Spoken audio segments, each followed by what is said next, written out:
we think we have the opportunity to research the history of urban renewal around the state of New York, and in fact to write the book on urban renewal nationally using New York's experiences.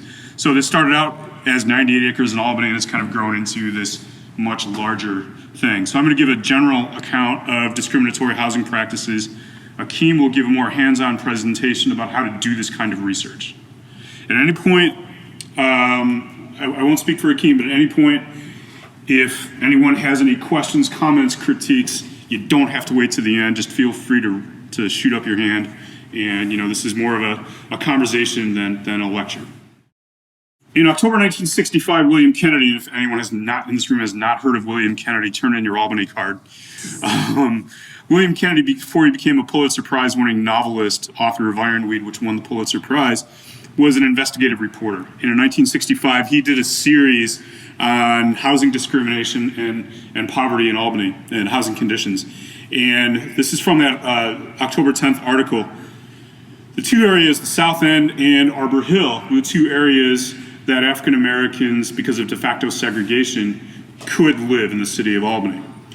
The stars, you see here, kind of between, I want to say that it's Washington and Western, or is it Central? I'm trying to orient myself on the map. Anyway, the stars are the areas where African American families lived outside of those two segregated neighborhoods.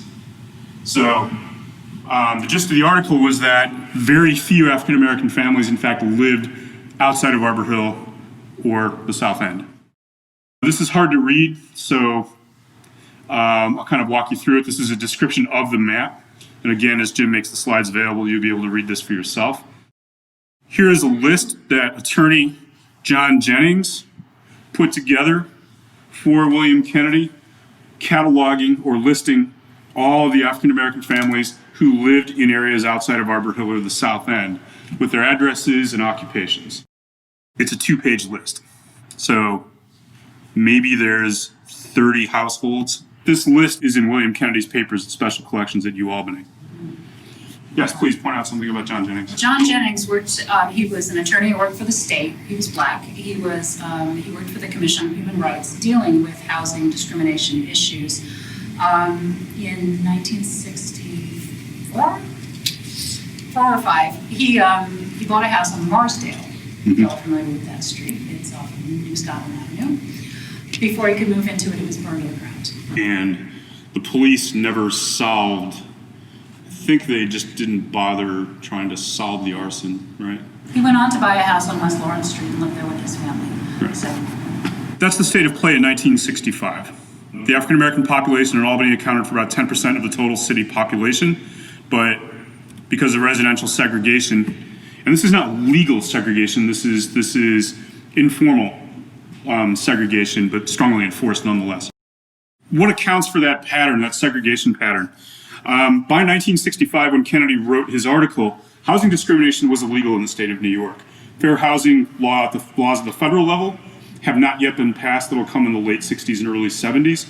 Anti-redlining laws really don't have any teeth until the Community Reinvestment Act of 1976. But the state of New York was ahead of the curve compared to a lot of other states, only along with Massachusetts, Illinois, and California. So these practices were not legal, but again, they were informal but strongly enforced by this point. The three basically are redlining, contract buying, and covenants that restricted selling the house to non-white households. Redlining, we commonly think of redlining, thanks to some good work that's been done by urban historians in the past 30 years. Interesting to me anyway, how this got discovered in the National Archives about 35 years ago by Ken Jackson. We think of redlining as a federal policy from the 1930s, and that's partially true. What the Federal Housing Administration did, so a bit of background here. In 1933, when FDR takes office, the construction industry is ground to a halt because of the Great Depression. So FDR casts about for ways to jumpstart the construction industry and increase employment. And one of the best ways to do that is to liberalize the mortgage market and make it easier for people to get mortgages. Before FDR and before the New Deal and the establishment of the Federal Housing Administration, if you wanted to buy a home, you had to put half down and pay off the remaining half within 3 to 5 years. The Great Depression was partially a housing bubble, just like 2008, for reasons which I won't get into. But suffice it to say that home ownership rates were a lot lower up until the New Deal and World War II, because it was so hard to amass the money you needed to buy a home. Home ownership rates were around 35 to 40% nationally.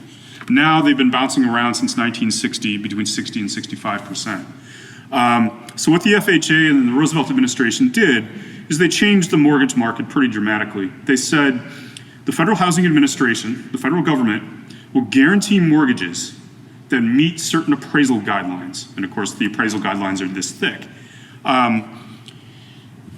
If we will guarantee mortgages on properties and prospective buyers that meet the appraisal standards we're going to put out there. In exchange, you, the mortgage industry, the banks and the mortgage lending companies, liberalize your terms so that a homeowner can put 10 to 20% down, or a prospective homeowner, 10 to 20% down, and the remainder paid off over a 30-year time span. That's the modern mortgage that we have today. So everybody loved this. Realtors loved it, the construction industry loved it, the mortgage lending industry loved it because it got more people into homes. However, in order to conform to these appraisal guidelines, the federal government sent officials out to every city with a population of over 50,000 with these maps. This is a draft Redlining Map from 1936, done on a map that Lodge's department store basically gave away to customers for free. So you can see it's informal. It's not an official map. But it's the first step toward the official map. So the federal government sent people out to cities like Albany, Troy, Syracuse, and sat down with bankers and realtors with these maps and said, show us on the map where you would loan money. Show us on the map where you think the neighborhoods are too risky to commit money. So the federal government didn't create redlining. The federal government codified it and gave it the stamp of federal approval. So it was an informal practice that had happened in every city around the country. If you look at National Association of Realtors records going back to the teens and 20s, these realty boards in various cities were explicitly saying, we're not going to loan money to households of color. In the Southwest, Hispanic families could not get mortgages. In the Northeast and cities in the South, African-American families could not get mortgages. In California, Asian, Chinese usually, families could not get mortgages. So these were practices that the real estate industry and the mortgage industry had already been engaging in. The federal government merely took those practices, not merely, it's a pretty significant step, took those practices and gave the federal seal of approval to them. Formally by law, this ends in the 1960s and 1970s, but we still see this. If you pick up the pages of a newspaper, you'll see companies like Wells Fargo engaging in subprime mortgage lending. These are riskier, higher interest mortgages, but journalists and economists and public policy folks have done studies of this and have found that if you control for race, people of color are more likely to be tracked into mortgages with less desirable terms than white households with exactly the same socioeconomic characteristics. So it still persists, it's not as blatant, and it's not as widespread, but people of color are likely to get less favorable mortgage terms, everything else being equal, than white families. Contract buying, there's some examples of that here in Albany. Basically what this was, very highly exploitive contract. African American and Latino households could not get access to traditional mortgage lending. So companies or realtors would spring up that would say, we'll sell a house to you, but here's how we're going to do it. For a 15-year period, you pay us a monthly rent. So you're not building equity. At the same time, you're gonna have to make all the repairs, pay all the taxes, take care of anything that a property owner would do. If you continue to make your payments, at the end of the 15-year period, you can buy the house for X amount less what you've already paid. If you skip the payment or were late on a payment and defaulted, you could be evicted, the property would be turned over again and resold to another family. It happened in Albany, it was very common in Chicago. The Lorraine Hansberry play, Raisin in the Sun, has a depiction of that. There's a great book called family properties by Burl Satter about her father, who was an attorney in Chicago who fought this practice and lost, and it basically killed him through overwork. But this happened here in Albany. The firm of Albert and Kearse, Troy law firm, engaged in this practice in the South End in Albany. And again, we have a story about that on our blog. William Kennedy, in his series on slum housing, unearthed this practice. Oh, restrictive covenants, I'm sorry.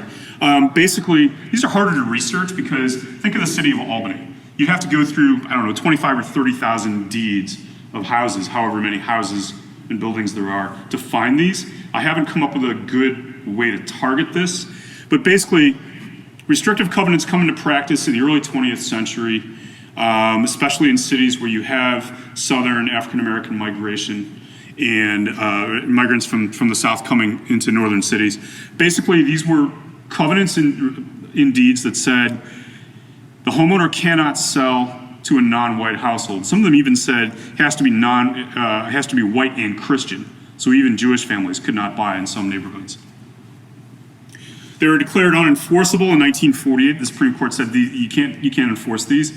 And if you look at a deed today, so if you look at your home's deed, there's language in there that the deed is subject to all, quote, enforceable covenants. And that's exactly what they're talking about. Now you have other restrictive covenants like you can't operate a slaughterhouse in your backyard. You'll see those in some older deeds. Or you can't operate a tanning operation. So noxious uses, there's restrictions against those. Those are fine. Those are not racially charged in the way that these restrictive covenants were. In order to research these, as I said, you have to start with a particular property and then take the chain of title back to circa 1910 here in Albany and look for the original deed or the deed that would have had that language initially in it. So it's a lot harder to do because the amount of deeds you have to go through is pretty serious. The initial draft of the redlining map, again, a little hard to see because the colors are faded. We did a story on this for the late lamented All Over Albany website, and if you go to that, our research is still there. We found these descriptions for each of these 8 areas, and we talk about those in the All Over Albany piece. The final redlining map looked like this. And just to be clear, the features here, red obviously was the worst area, it was grade D. Yellow is grade C, blue is grade B, and green was grade A. And these were ranked according to how risky mortgage lenders thought these neighborhoods were. If you look at the descriptions here, green areas are new well-planned sections of the city. They are homogeneous, they are in demand during good times and bad. These are suitable for longer-term loans of up to 80% of appraised value. The second grade areas, this is from 1938, were like a 1935 automobile, still good, but not what the people who can afford to buy a new one are buying today. And lenders could loan up to 60% of the home's value. Grade C areas were characterized by age, obsolescence, and change of style, expiring restrictions, that is, these racially restrictive covenants, or lack of them, infiltration of a lower grade population. At the time, this included Italians in Albany. So Italians and African Americans were considered undesirable as neighbors. Poor maintenance of homes, jerry-built areas, neighborhoods lacking homogeneity.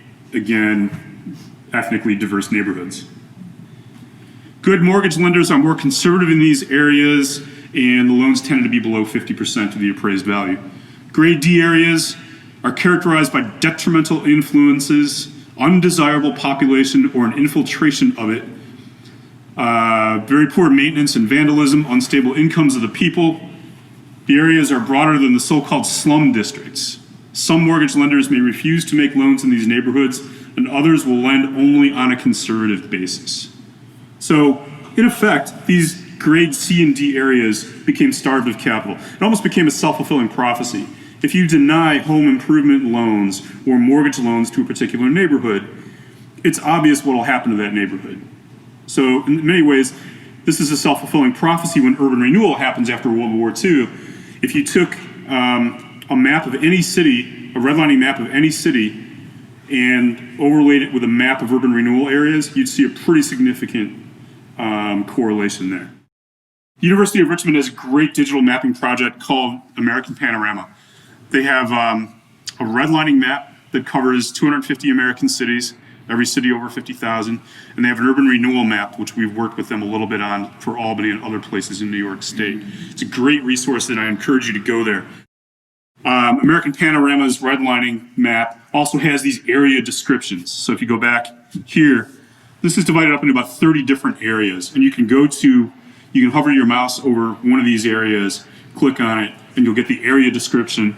It's a worksheet that tells you exactly why the federal government, in collaboration with local lenders and realtors, decided to rank an area in these 4 categories.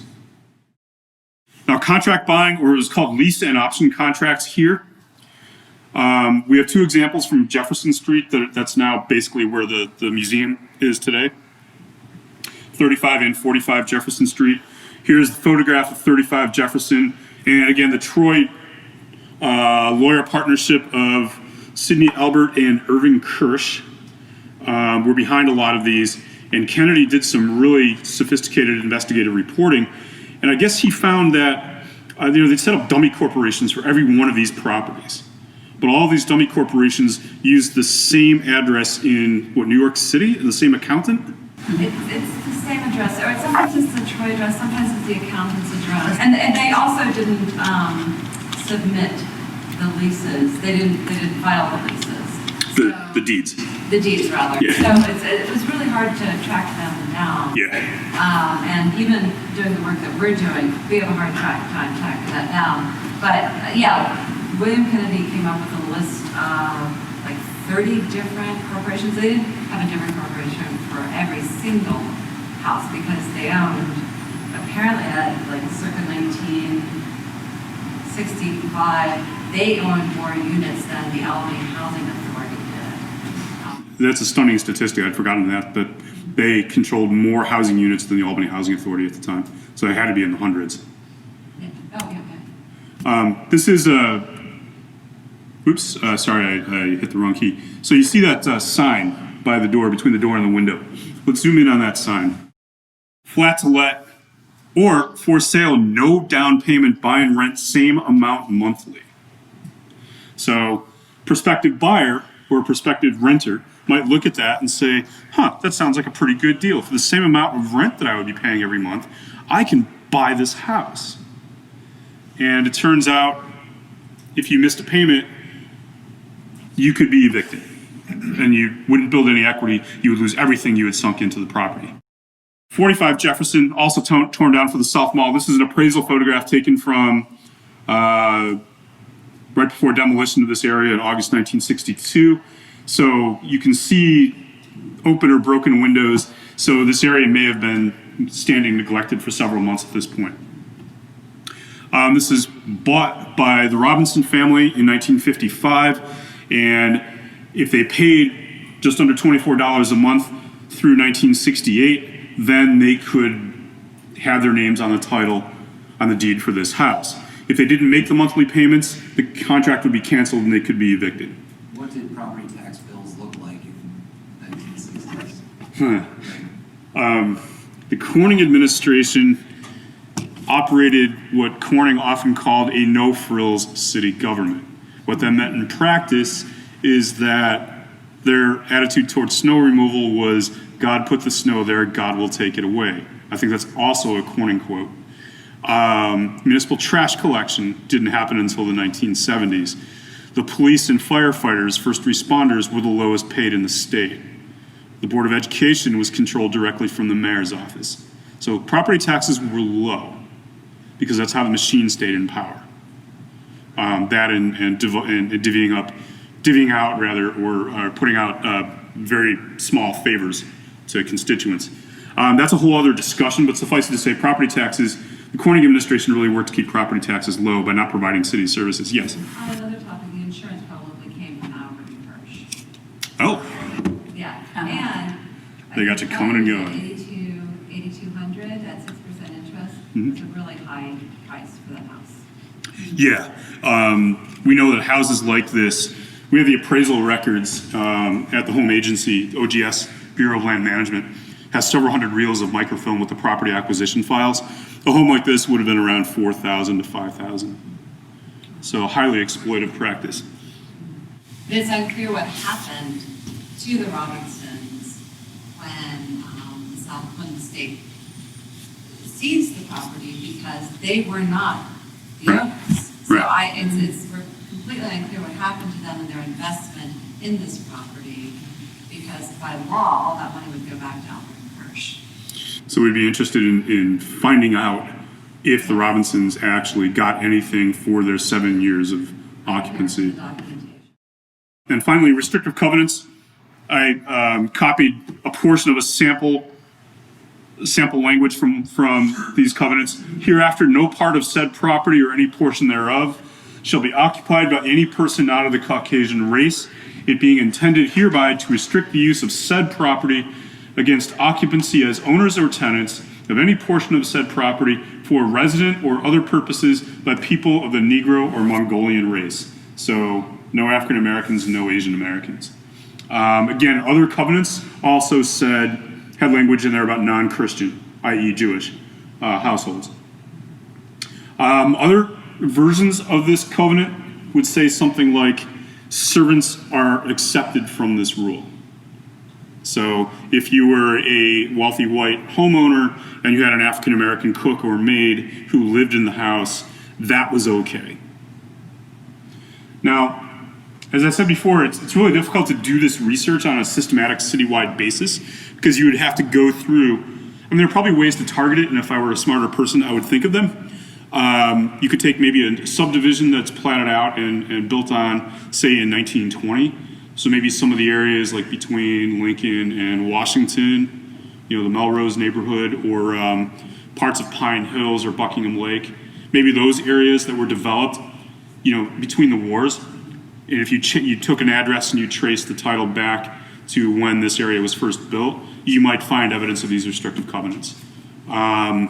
Chances are in older parts of the city, you wouldn't find them. In any case, we know from research in other places, the Washington, D.C. project, Mapping Segregation, is a wonderful project. Minneapolis has a Mapping Prejudice project, and then smaller places, Charlottesville, Virginia, there happens to be a world-class state university in the area, so I think they're using that. Hyattsville, Maryland, in Prince George's County, and Seattle, Washington. So at some point, I would love to delve more deeply into this in this area, but I think it would just be an enormous amount of work. That's the end of my presentation. Before I jump out and hand everything over to Akum, I do want to put in a shameless plug for our project, 98acresinalbany.wordpress.com. Okay, so I'm going to talk a little bit about the just the how-to. If you're interested in researching the history of your property and, as Dave was referring to, the chain of title, how you go backwards and find that information about the people who have lived in and owned your house over the years. There's several different public records that can make that very easy. The deed is where you start. It's all you need to have to get started is your name and your address.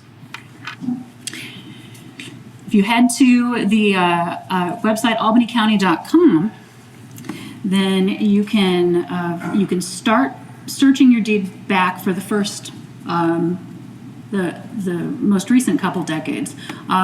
They have a link there for online record search. It'll give you an option to log in. You just hit log in as guest.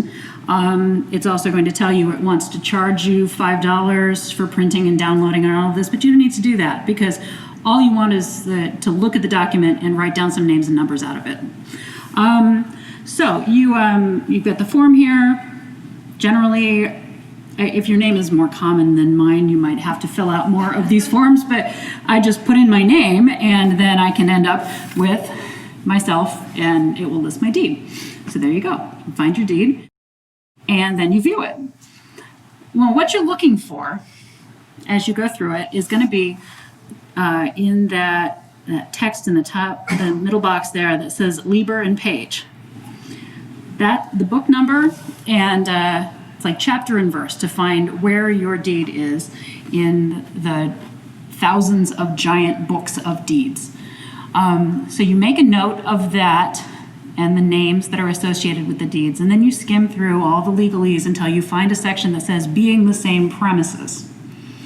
That's what's going to link you to the previous deed, because that's the part that says this property is the same property that so-and-so bought from somebody else, and that's going to have its own book and page number, and you write that down. And you take that information and you put it back into your search form and you search for them. So far, so good? So you can do that until you've hit up against 1980, because that's all the records that they have digitized. You can get more records, but you have to leave the house. You go down to the Albany County Courthouse in the county clerk's office. Next slide. And you search in person. You can do it remotely.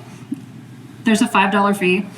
I do not like handing out $5 fees. So go down there. It's fun to work with old books, and you look up the information in and keep tracing back that number and the names and making notes of them as you go back throughout the 20th century.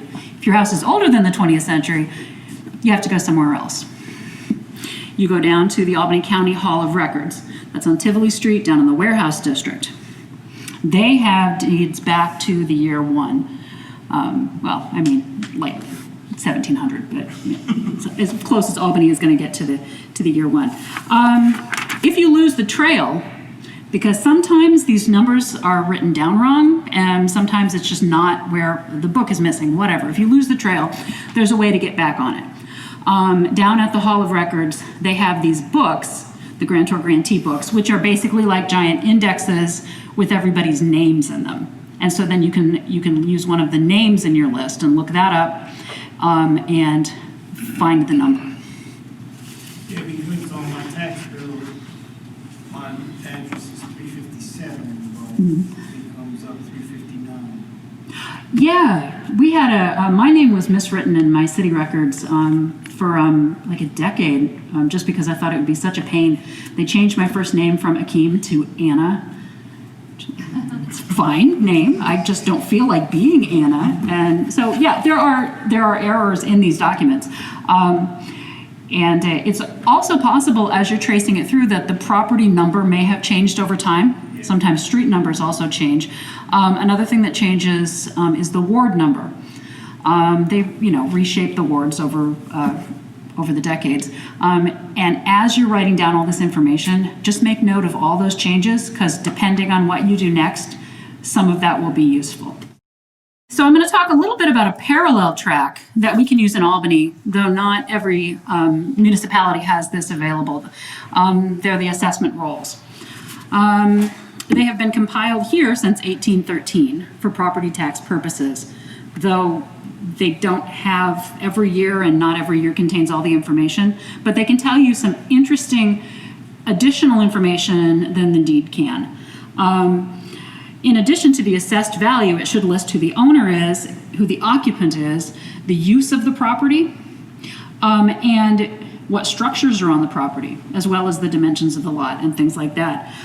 These are good ways to help you pinpoint when something was built on your property. So if you're wondering, when did that weird shed get built back there, something like that, you look up the assessment, and it'll be house and shed, keep going backwards until you find one that just says house. And you can use that to try to get more information about how your property changed over time.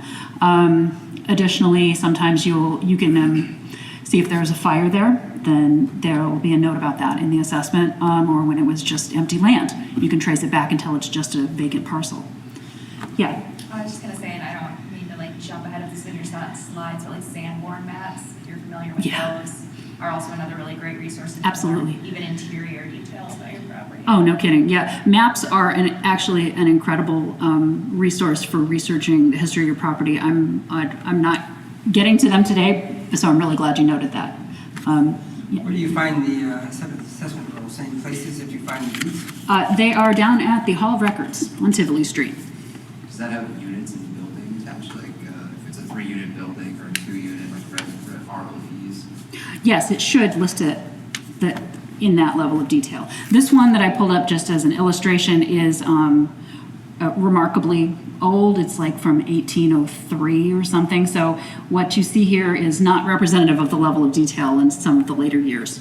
I just would have had to, like, going through my laptop looking for images. I'm like, I don't have any images of the assessment rolls. And I didn't want to actually drive down to Tivoli Street just to take a picture. So, On Lion Street, right? yeah, Lion Street. It shows how old it is. Okay, so now you know who lived in your house and when. You can add some context to your understanding of your property and your neighborhood by using a couple of other documents, the city directories and the census. That will get you some more information about who lived in your house and your neighborhood and the development of your block. To talk a little bit about city directories, first, where to find them. Online, there's quite a few. It's scattershot, and it won't take you, if you go down this rabbit hole, which I'll warn you, it is a rabbit hole of house research. It won't be enough for you, but it's enough to get you started. Google Books and archive.org both have several dozen each Albany city directories digitized and searchable. So you can start with that. If you have an Ancestry account, Ancestry.com has a pretty comprehensive collection. Additionally, I'll point out that I believe it's still the case that the library offers free access to Ancestry.com here. Is that correct? We do. It's called, the version we have is called AncestryLibrary.com. Mm-hmm. So it's slightly different, but pretty much the same. And yeah, you can access it at any public library in Albany or Rensselaer County. Mm-hmm. Or if you just bring in your own device or laptop and use the Wi-Fi in one of those buildings, you can get Oh, wow. it too.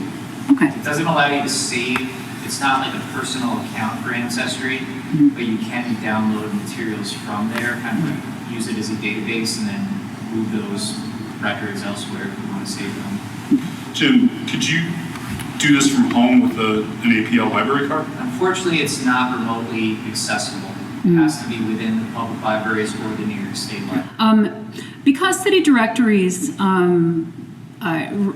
to go through them and look for people and the information you get there, you're going to want to be flipping pages back and forth. I find it kind of clunky to do that kind of research digitally, and I find that it works better to just sit down with the actual books. So that's a couple of places you can find them are right here and also down at the Hall of Records. They have a complete collection, I believe, in the history room. Is that right? Yeah, the first one was published in 1813, and they're still published today. So we do have them, and we've actually digitized some of the earliest ones, 1813 to 1819. We only had a microfilm, and we digitized that microfilm. So in addition to those websites, I hope to have on our website links to other ones that we found and digitized. That's excellent. Okay. So once you sit down with your city directories, then what can you do with them? There is so much information. It's far more than just what you find in a phone book, which, not that there really are phone books anymore, but the kind of information that was included back here was much more than just your name and your address and your phone number. You could find out what people's occupations were, what kind of work they did, and who they did it for, and the address of their business. They would make notes of whether they were owning or renting. They would make notes when somebody moved out of town. There would even be notes when somebody dies. And if there wasn't a direct note that someone had died, there was often a listing that would note that somebody was their widow. So you could make note of that information as well. Another thing that's interesting that you can learn here if you're interested in how your property has been used over the years is that the directory might note if it was the location of a business. Not just like a shop or a bakery, but also a home-based business like a seamstress, for example, or a music teacher. Next, this is my favorite part of the directories, and at the back of the books for most years, but not all, is a section called the house-to-house listings. And what this is instead of putting the names in alphabetically, it's a listing of the street You take a street and it walks you from the beginning of the street to the end, telling you who is in each property. It's kind of like a virtual stroll down the street. You can find out who lived in each building, including notably tenants who aren't necessarily always listed in the other documents, and what businesses were there. You can look at a street in any year and find out everybody who lived there. And then you can cross-reference them all and find out what kind of jobs they had. And like I said, this is a rabbit hole. The listings are great for constructing a picture of your block or your neighborhood, and then for noting how it changed over time. It's also good to look up your neighborhood businesses and services too. Where would people have gone for groceries, for example? Where was the school? And that kind of research could help you see how the development of your property fit into the development of your neighborhood and the city. So as you're tracing the demographics of your house, the people who've lived in it, the census can give you one key bit of information that other documents won't, and that is race. U.S. censuses from 1940 and earlier are publicly available. They come out 72 years after their date, so we've got 2 more years till the 1950 census is released. And yes, I will be throwing a party. There will be cupcakes. And we'll go through all of the data, and it will be so exciting. The questions that are asked with each census vary a little bit, as we've noticed in the news recently, what that kind of controversy that can elicit. They're always going to include information about the residents of the house, their ages, their places of origin, often the places of origin of their parents, the language they speak at home. In 1930, they asked, do you own a radio?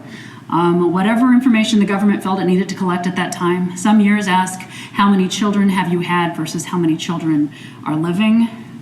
So there's a diversity of information that's available in this. Any questions? So then if you're cross-referencing, that's just name first, right? You're looking up names and not addresses. You'd be looking up names. It is chaotic to look up addresses because they will not necessarily be in order. The census taker has to get you. So if they go down your street and they're getting everybody and you're not home, then you're going to end up in out of order in the records.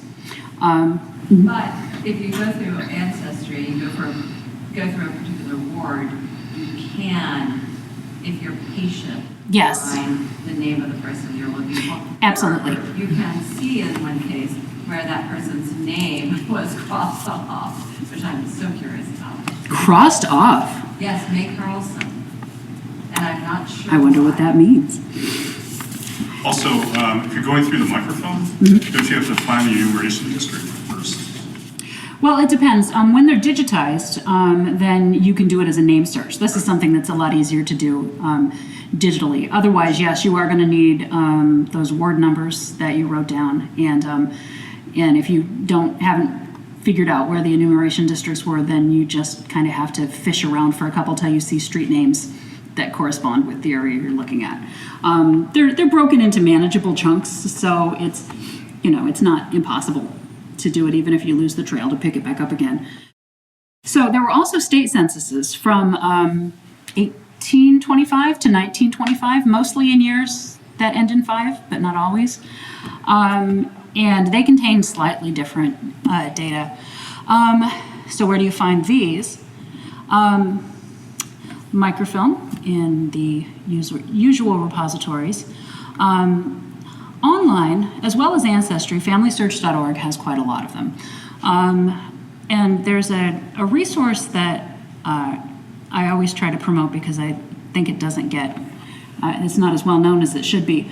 The State Archives has an agreement with Ancestry.com to allow limited free access to New York records for residents of New York State.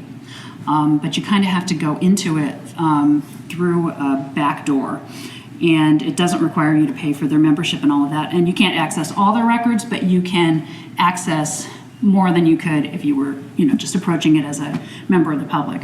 And it includes the state census records. The website that I put up there is the way that I typically get into that portal. I don't think it's the only way in, but that's the one that I recommend. So it's worth nosing around in. It has, for example, all the burial cards from Albany Rural Cemetery. There's the inmate intake cards from the local poorhouse. It's quirky and it's scattershot, but it's also very interesting. These are the basic documents that will help you create that chain of title to find out the development and ownership of your property. When you get through all of this and you want to know more, there are many other resources that can help you fill in the picture. Maps, as you mentioned, are an incredible resource, and some of them can tell you information about who lived there, what kind of materials the houses were built out of. There's let's think. Now I can't remember what else is in my notes. Newspapers are an incredibly good source of information about the things that happened in your house and in your neighborhood. And with digitized sources like FultonHistory.com, you can put in your address and see what comes up. And if your house was the site of a break-in in 1950, you can find that out. If your house was the place where the ladies all gathered for a strawberry social in 1912, you can find that out too. It's definitely an interesting thing to check. So that's my general overview of how to research the title chain on your house. And I would encourage you to go down to the Hall of Records. They have people in the search room who are there to help you. They're very helpful. They'll answer your questions and help you find documents, direct you to the right books and right microfilm and all of that. So there you go. I have a question. Yeah. Did you, in your research, talk to neighbors, like older neighbors who had been there? Absolutely. And how did that help? It was Interesting stories or anything? It's invaluable, to be able to tell, since my goal was to learn not just about the property, but about the lives of the people who had, built the neighborhood and shaped it, and throughout the century, tracing the residents not just as names but as people was really my goal. And I was able to track down the families of every person who'd ever owned my house and pester them. Which, if you're doing house research, I very much recommend you do the same, because there is no better source of photographs than the families who lived there. And they're going to have the pictures of the kids all dressed up for Easter standing out front of the house. And there you go. You can see what the house looked like in 1938. So when you can find those people, that's where they've got the family photographs. And I was lucky enough that I was able to find all of those. And to talk about, in the book, I went into what their what their jobs were and what those jobs meant at the time. One guy was, he was the state director of mental hygiene. It's like, okay, so what did it look like to be in charge of mental hygiene in New York State in 1915? Like, what was the state of that? So I kind of went into that, and then also trying to see how the neighborhood was changing at that same time. That was the goal, at least. It's a great book. You list a lot of these, archival resources. I just want to, if I can sort of, I don't want to take over, but I do want to make this very important point. As historians who've done this kind of research, going into an archive doesn't faze us.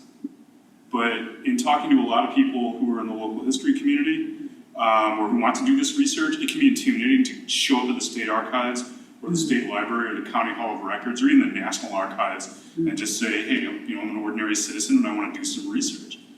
The message I have is, don't be intimidated. These are public institutions.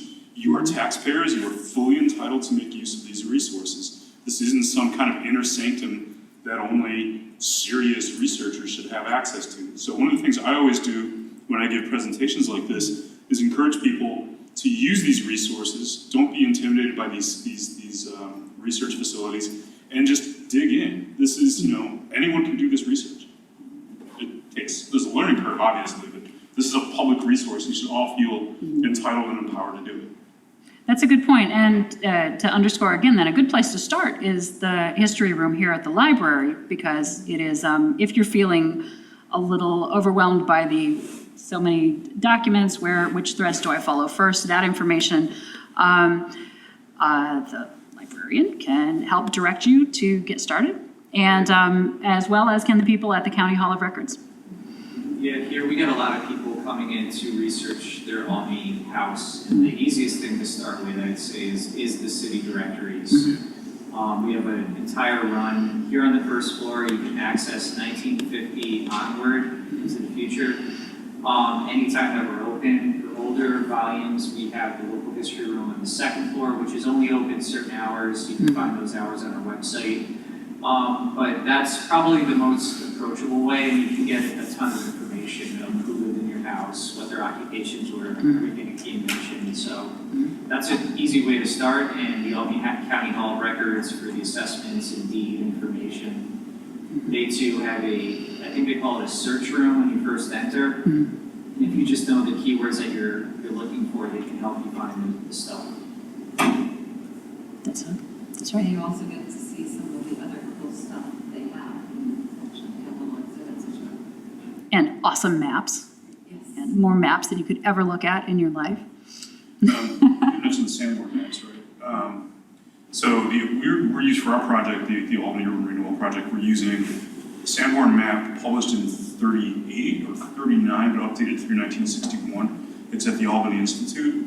A lot of these are still available online to varying degrees of color and or resolution, but there's nothing like, these are huge, you've seen these, right? These are huge, maps with a lot of detail. The construction materials, the number of units, whether it's mixed commercial and residential. New York Public Library has developed a Python script that can extract data from the colors and the symbols.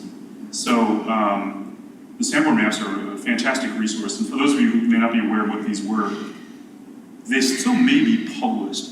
They're fire insurance maps. So the copy at the Albany Institute was initially the property of the Rose and Kieran Insurance Company. And fire insurance companies would look at these to basically assess the risk of insuring a particular property.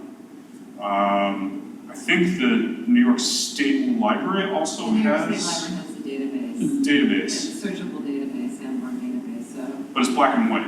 You're not going to get color images. It's black and white. They probably have copies of. Yeah, that's what I meant. They probably have the hard copies. But it's easy to search. Yeah. I just want to say that the reason I'm here is because I have an interest in the whole redlining, and I have some current information that I want to share about it. Because, I understand what you did. I kind of got in here at the end, and I kind of was trying to piece it, figure out what you may have said before. But in the current process of audit and holding the banks to task and make sure that they're not currently redlining, I guess they call it other things now, but what's happening, in the whole CRA space is It's like Community Reinvestment Act. yeah, Community Reinvestment Act. I mean, the control of the currency, the Federal Reserve, those are the agencies that are still, have some authority to make sure that they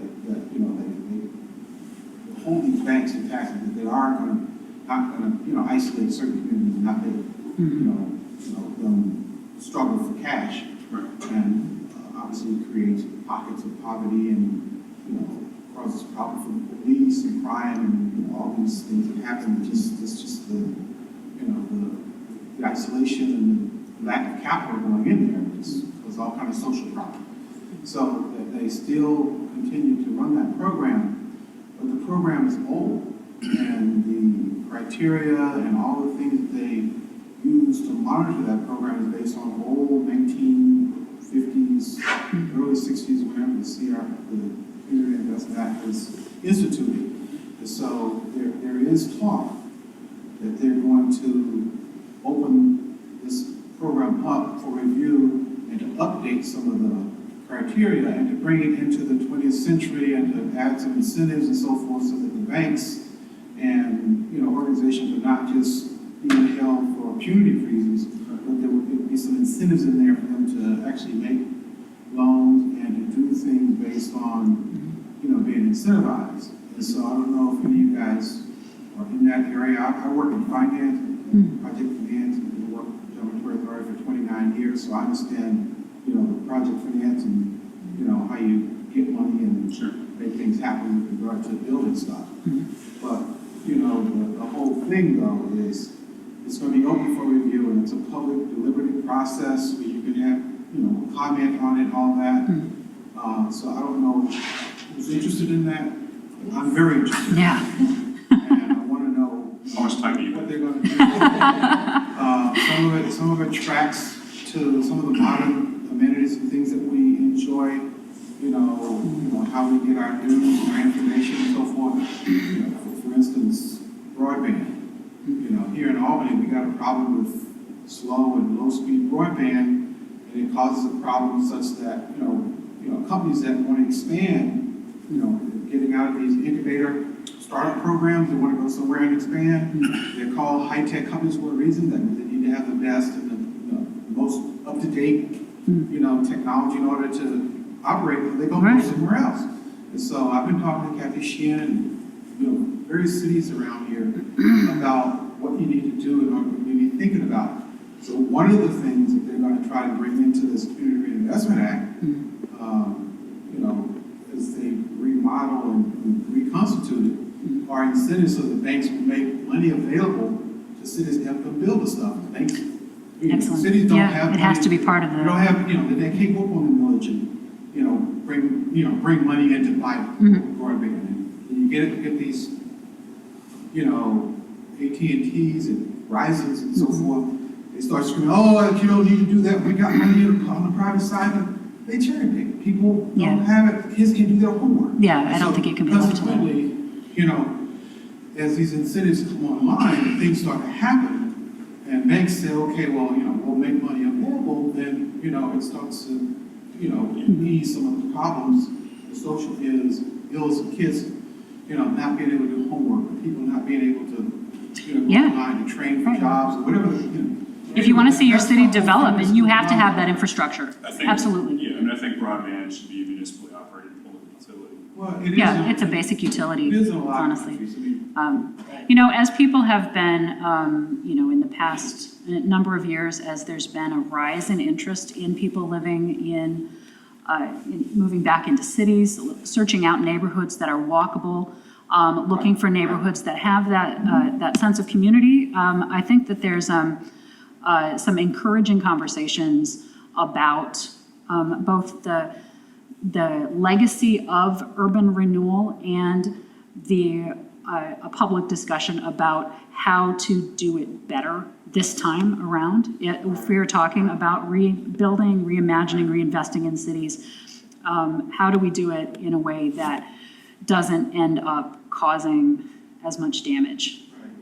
There was an offsets. Yeah, it is. There was last year sometime, I wish I could remember exactly when, there was an excellent investigative piece in the Washington Post that focused on Syracuse, New York, that traced through how, which interstate is that goes through the center of the city? 81, 690? 81, okay, thank you, Syracuse resident. I knew that. When 81 was put in, and predictably, the neighborhoods that were raised for that were Black neighborhoods, and the way that the families there never recovered. The article traces through not just, you know, well, they were paid something for their house and their land and to move and whatever, but the businesses that they had spent their lives developing and the network of neighborhood that was lost when that was lost, and what the long-term costs of that were. It was a poignant article because it looked at it not just in terms of the raw economic value of their house, but the potential economic value of the community that was uprooted and then dissipated and was never able to just reform itself somewhere else. The other point I want to make too with all this, everything is all connected, you know, with regard to the whole, you know, urban renewal and we try to pump money in to try to correct things. So it's all connected, and as you start to think about, for instance, making money available for broadband, so you use the city from having to come up with, patchwork kind of programs in order to make it available to their citizens. The one thing that the Federal Reserve and the control of the currency in our state, banking, New York banking, people that regulate this stuff to try to make sure it's fair and it's, not creating, social ills that they got to correct with police and, massive incarcerations and all the other things that drugs and all those stuff happen as a result of creating pockets of poverty and distress in our neighborhoods. One of the things that the Federal Reserve is concerned about, and one of the reasons that they want to do this, is because, you go into certain neighborhoods and see all these check cashing places. Oh, yeah. So what does that mean, and how does that tie into what, I have thoughts on that. Yeah. So you're not going to see a map with a red line drawn about. Oh, yeah. What you'll find is, a lot of check cashing places and no banking. Oh, yeah. For No citizens. stores. So That's all this, part of the whole, Did you see the story that's been in the newspaper CRA program, the past few that's days? what you guys are talking about. It's not just, we think sometimes in terms of food deserts. A lot of these neighborhoods are banking deserts. And I did some research on this at the National Credit Union headquarters in Madison, Wisconsin. And the credit union industry has been promoting these community development financial institutions. But, like you say, you have currency exchanges, check cashing places. And it's the same sort of, in some, the CDFIs, the community development financial institutions, actually went out and interviewed people and said, why don't you have a checking account or a savings account? And why are you patronizing these payday lenders? And the response, it's sort of like what I was saying about going into the archives. Some people, low and moderate income spectrum, are intimidated by going into a financial institution, going into a bank. And these check cashing and payday loan companies have a very inviting space, very welcoming space. So, that's part of the issue is how do you take a financial institution and make it more welcoming to not just, middle class and affluent people, but the low and moderate income. First, you have to locate it in that neighborhood. Exactly. Step one. It's an issue that has been in the news recently and will continue to be. Maybe you've seen the story. In West Hill, there's a property on Judson Street that's got a bodega in it, a little store that is the place where a lot of people in the neighborhood go to buy, milk and cereal and aspirin or, whatever they need. And it has also been the site of 5 homicides in the course of 19 months. Not in the store, just happens to be near the store. And the petition is going to be brought before the zoning board to shut it down as a nuisance property, which troubles me in 9 different ways. That the neighborhood residents who rely on this resource are going to be punished, for one, for the actions of a few. For another, that they don't see that as part of a larger social problem, that if people have so little else to do in this neighborhood than hang out and fight in front of the corner store, maybe taking away the corner store is not going to do anything to solve that, and will just make the neighborhood more desolate than people are already finding it. I want to make one more point. Because I'm a community broadband advocate, and I believe in what he was just saying, it should be a community property as opposed to, subject to, profit motives. In countries where it is considered a utility and folks, it's offered to people that way, the Verizons and the, comparables like that, they still find a way to exist and make money and so forth, even in those countries. So it's not like the two can't coexist. But, when it comes to modern day education, about 70% of what kids get in terms of homework requires some kind of media at home. Oh, yeah. So I have just recently, in the last part of my advocacy work, the reason I'm sitting here sleeping, I apologize for this is a very interesting topic. I just got back from Taiwan. broadband. It's okay, I don't And it's judge. just the opposite. It's, what is it here, 9 it's 8 o'clock in the middle of the day there, and I'm trying to get my jet lag, my body clock adjusted, so I apologize for being tired. Anyway,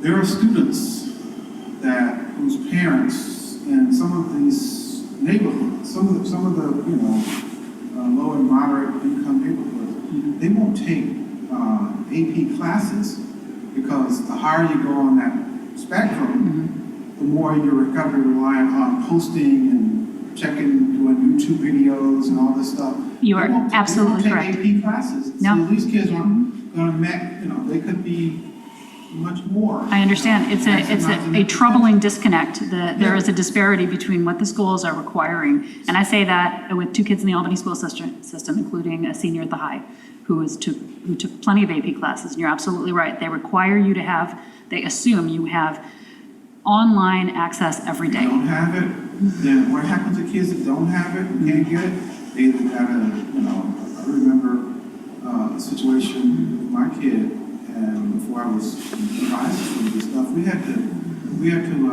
end up paying $200 or $300 a month because we were using the iPhone to, download for stuff, data. and Oh, it was gee, going over ouch. databases and all that. So, unfortunately, we worked, we could do it. But the point is, what happens when kids can't do that?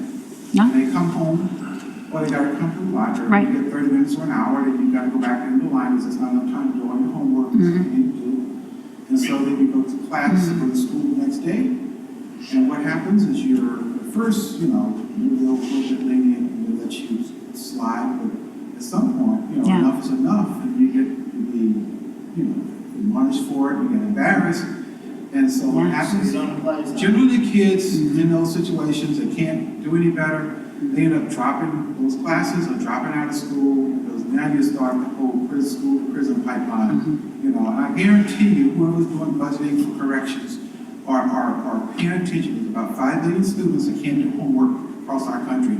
I guarantee you, they're doing budgeting, they're doing regression analysis to make sure that those bids are ready when those kids get there. So what stage is the talks with the mayor in right now? I mean, you said there's possible Well, she hearing. just issued a whole bunch of debt to buy streetlights back.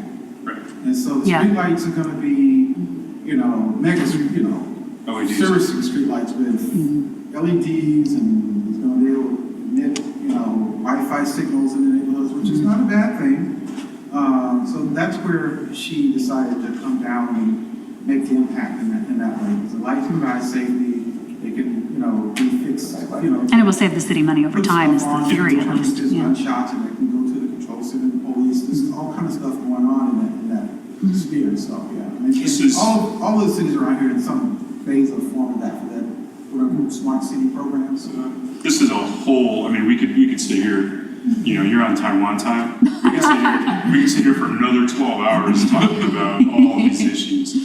But anyway, I'm sorry, I didn't mean to take over your conversation. No. No, it's- I just want to add that I hope that you would to send that observation to the Board of Regents, because they have said that they're making a dedicated push this year to examine why there is such a disparity in the racial makeup of AP classes. And I would hope that when they ask for public comments that you would share that, because I would hope that they would take that into They can consideration. make the change. Yeah. I see that at the university too. Kids from, Queens or Brooklyn will not have the same advantages in the K-12, in their K-12 education. Everything else being equal, these are smart, talented, hardworking kids. But, I'll see these kind of disparities even in the college classroom that are, holdovers from their primary and high school educations. So yeah, it's a serious problem. Yeah, that's right. Well, thank you guys. Yeah.